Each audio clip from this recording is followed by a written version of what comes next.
Теодор Христов, много ти благодаря, Теди, за времето, че отделяш време.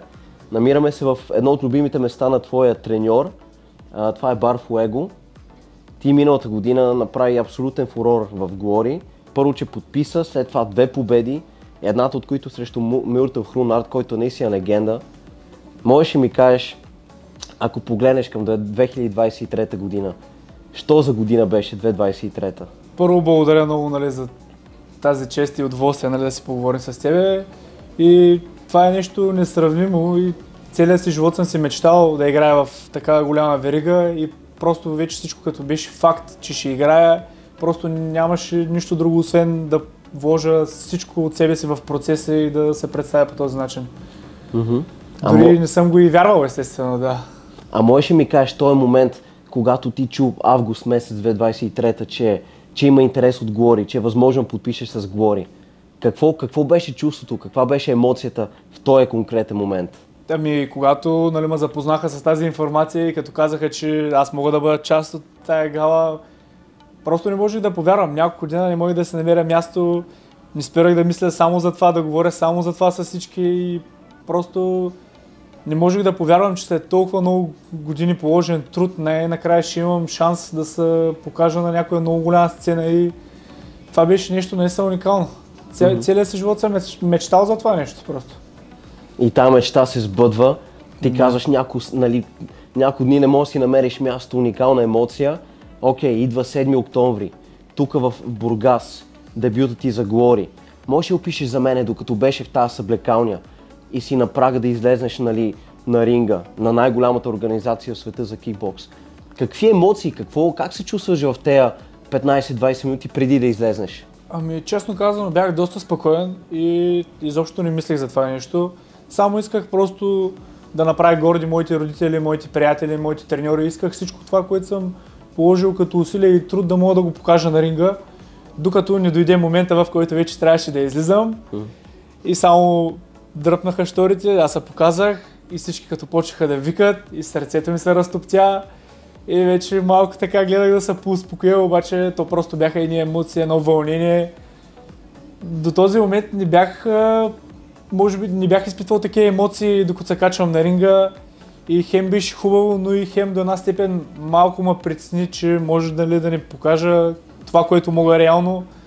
Но не знам как и може би защо и доза и късмет ли, не знам, но просто успях да се отпусна изцяло в този матч. И показах много от нещата, които можех. Винаги може и по-добре, обаче това е може би един от малкото мачове, в които аз се харесах наистина и бях много доволен от резултата и от това, което съм показал. Това беше наистина за мен. Това с много хора сме го обсъждали. Това е един от Това представа беше уникално. Просто умението ти да четеш дистанцията ти, движението на главата. В смисъл, ти си изключително труден за удряне. Много си подвижен и от различни ъгли атакуваш.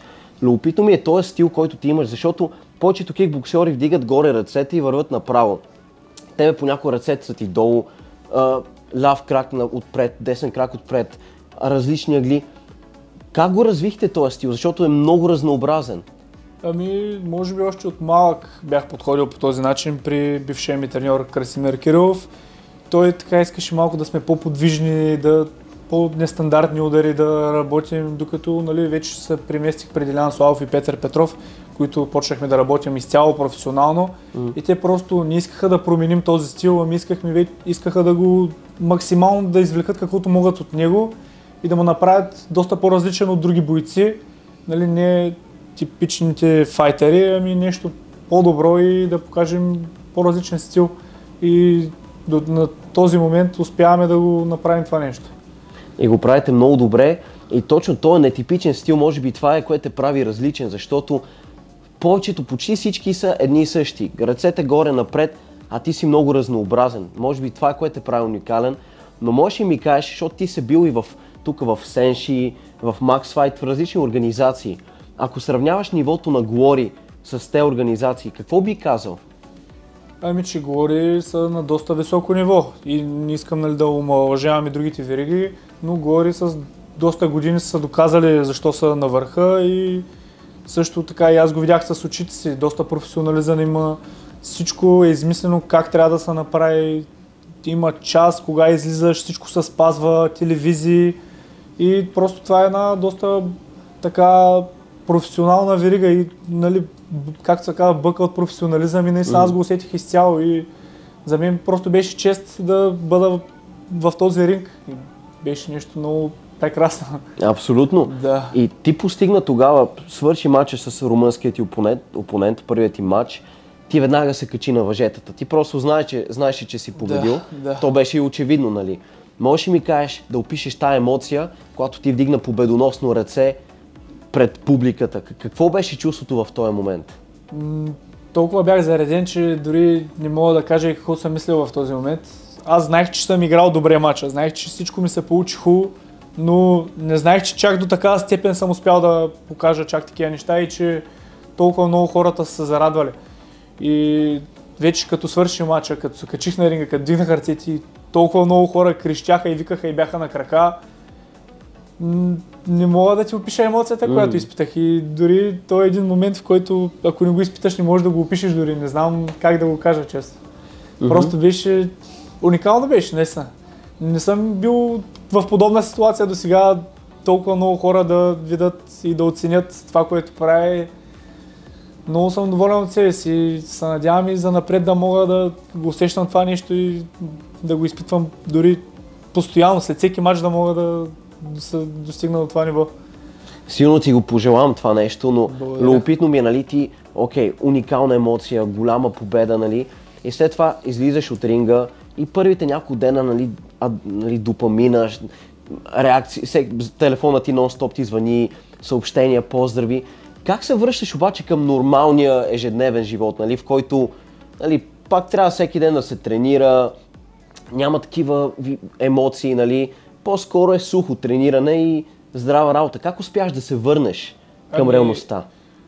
Реално като мина мача ми и той треньора ми искаше 10 дена, нали, да почивам, изобщо да не се появявам в залата, малко да си отдихна от всичко и просто нямах търпение да се върна в залата и да започна отново. Толкова много емоции бях насъбрал, въпреки че по време на подготовката, нали, всичко ми втръсва и вече не ми се ходи в залата дори. Обаче след мача толкова бях зареден, нямах търпение да отида в залата, нямах търпение да сложа ръкавиците и особено вече като ми казаха, че има шанс да играя пак и то много скоро, тогава вече с голяма усмивка идвах в залата и дори моят треньор може да го потвърди. Може би тогава пък най-така усилено вече съм положил най-много труд и най-много съм искал да бъда там и пак да постигна това нещо. Добре, ето ти казваш, нали, трябваше 10 дена почивка, вземеш, ти не можа да го издържиш това. Да. Директно се върна с ентусиазъм и следващия опонент Мюртел Хрунард, който е абсолютна легенда на кикбокса. Наистина бивш шампион, много високо ниво боец. През 2019 година ти отиваш в Майкс Джим, той е реално бил твоя идол, нали, твоя пример. Да. Правите си двамата снимка, 4 години по-късно ти го побеждаваш.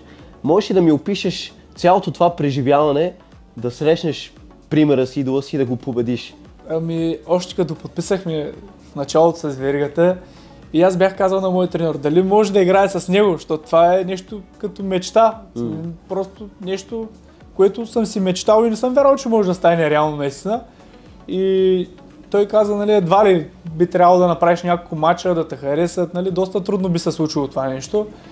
И един ден вече след първия матч той ми звъни и ми вика, звъннаха и познай с кого искаш да играеш, с кого искат да играеш и ми казаха Муртел Гронхард.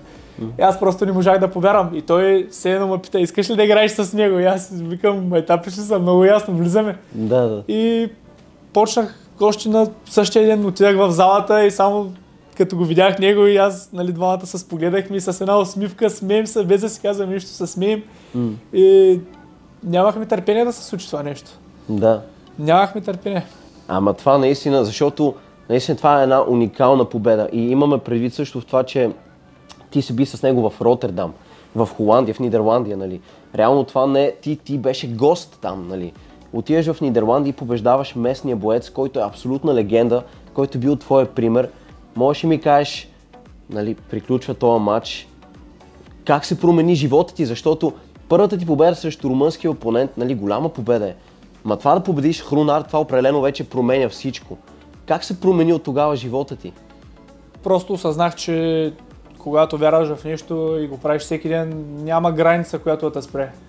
Осъзнах, че с усилия можеш да постигнеш всичко и това е вече нещо, което е доста голяма част от живота ми и просто вярвам, че наистина мога да постигна всичко вече. Нали, той винаги е малко доза късмет, но вярвам просто, че мога да премина през всичко и се надявам за все по-големи мачове, с все по-добри съперници и да запиша моето име сред големите имена. Но това силно ти го пожелавам и ако сега погледнем в ранглистата, ти си номер 7. Пред тебе е Робин Чирич, шампион е Сейм Елир. Ако погледнеш към тези опоненти, които са пред тебе, какво ти е мнението за тях? Как би се справил ти срещу тези хора? Ами всички са добри бойци, не мога да ги подценя изобщо и аз дори изпитвам удоволствие да знам, че мога да играя с такива хора, защото те са наистина добри и ако играя с тях и победя, знам, че наистина съм победил доста добър и класен боец, което на мен това ми доставя най-голямо удоволствие. Аз не търся лесни мачове, не търся слаби противници, искам винаги да изпитвам себе си, лимита си, границите си искам да надхвърля, просто всеки мач искам да бъда на друго ниво, на по-високо ниво. Еми ние точно и това си говорихме с тебе преди малко, нали, преди това интервю, че при Пепоши много го харесваш като боец, защото вярно има една победа и 3 загуби, но всеки мач, който той се е бил, е шоу, това е спектакъл. Да. И това, което разбирам от тебе, че ти много държиш да направиш спектакъл. Да. Наистина да впечатлиш. Ами, нали, победата е за това, за което отивам, но държа много повече на това да направя наистина много хубав мач, за който хората да говорят, да си казват, те играха наистина много добре, много са добри. Това е нещо, което ми е на сърце най-много. Нали, победата е наистина много важна, но предпочитам да направя зверски мач с много бой, много техники и така да покажем доста умения на кикбокса. Пред това да победя, доста по-важно е за мен. Да, като той за пример, нали, той има повече загуби, отколкото победи в говори, но е уникален боец и всеки негов матч е просто страшен. Абсолютно, абсолютно и затова всички го уважават. Да.